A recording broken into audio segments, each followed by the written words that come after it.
Peringatan, animasi ini dibuat dengan tujuan sharing pengalaman pribadi sang pengirim cerita. Dimohon untuk menghargai cerita tanpa menyudutkan beberapa pihak. Selamat menikmati.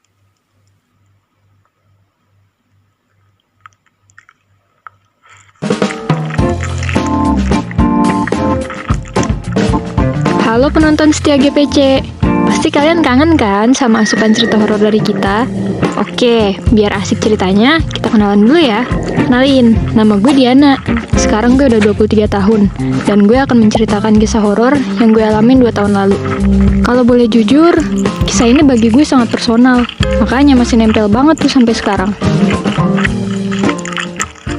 Oke, jadi dulu gue pernah kerja di pabrik mesin motor di daerah Nganjuk, Jawa Timur. Karena rumah gue di Sidoarjo dan tempat kerja gue di Nganjuk, jadi gue pilih untuk ngekos di dekat tempat kerja gue. 1 bulan sebelumnya, kerjaan gue baik-baik aja, aman sentosa. Tapi setelah 1 bulan berlalu, kejadian aneh mulai muncul di tempat kerja gue. Berhubung jarak kosan dan tempat kerja gue ini dekat, jadi kelihatan lah dari kosan gue. Saat itu, gue mau mandi untuk siap-siap berangkat kerja. Tapi saat gue lihat jendela, di arah dekat tempat kerja gue, samar-samar kayak ada bayangan perempuan berambut panjang pakai baju kerja gitu. Gue mencoba positive thinking. Oh, mungkin ada karyawan yang udah datang duluan kali ya. Jadi gue skip deh, gak mikir yang aneh-aneh. Setelah gue selesai mandi, yang pasti gue langsung berangkat kerja dong. Ya kali berangkat ke mall. Ih, garing banget sih gue. Oke, back to the topic. Singkat cerita, gue udah sampai di tempat kerja.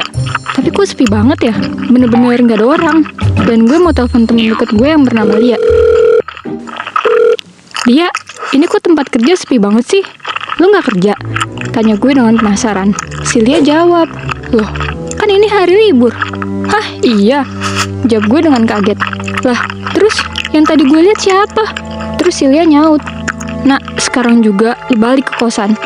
Nada Lia kayak orang panik gitu. Loh, kenapa emang? Tanya gue yang bener-bener bingung. Udah balik aja ke kosan, nanti gue ceritain. Gue spontan lari balik ke kosan dengan keadaan bertanya-tanya. Setelah 2 menit gue sampai ke kontrakan, tiba-tiba pintu gue ada yang ngetok. Karena gue orangnya penakut, jadi gue intip dulu. Siapa tahu gebetan gue ya kan? Ternyata itu si Lia. Jadi gue bukain deh. Padahal ngarepnya sih Kang Mas gebetan. Back to the story dulu cuy. Setelah Lia masuk, dia langsung cerita. Jadi, yang lu lihat tadi adalah Mbak Zahra yang meninggal kena mesin potong itu. Hah, gue kaget dong sampai gemeteran. Itu Mbak Zahra?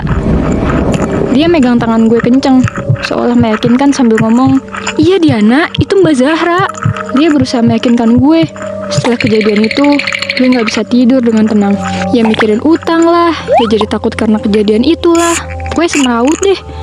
Hal ini bikin gue terus-terusan gelisah. Tapi karena udah jam 1 malam dan udah ngantuk banget, jadi gue ketiduran. Keesokan harinya, keseharian gue berjalan seperti biasanya. Tapi saat gue mau ke toilet pabrik, toiletnya tuh serem banget. Karena harus melewati lorong yang panjang dan terlihat sangat suram. Pas gue melewati toilet, gue lihat ada Lia lagi main HP di dekat gudang samping toilet. Karena ada Lia, gue jadi lebih santai dan gak begitu takut deh.